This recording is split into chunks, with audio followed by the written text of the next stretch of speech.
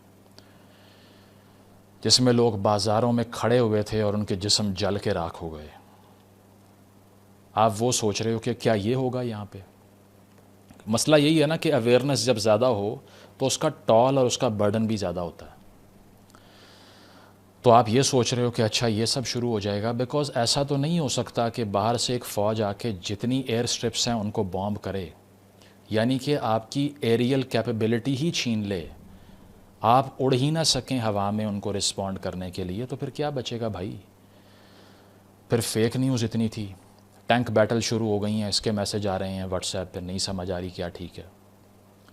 یہ سمجھ نہیں آ رہی کہ کچھ لوگوں کے میسج آ رہے ہیں ہم نے لاہور گلبرگ میں اپنے اوپر سے جہاز گزرتے ہوئے دیکھے ہیں. میں نے کہا اگر اوپر اڑ رہے ہیں بھائی تو it's over then what remains nothing else. اس پوائنٹ کے اوپر بہت سے دوست میرے اور ہم بیٹھ کے کیا ڈسکس کر رہے ہیں، بھائی ہماری تو جیب میں کیش بھی نہیں ہے، اے ٹی ایم بھی نہیں چلے گا. How do we survive the next 10-15 days. All of a sudden your life is shaken to the core. This is the horrendous nature of war, جو کہ آپ کی ساری اچیومنٹ کو صفر کر دیتی ہے، زیرو کر دیتی ہے.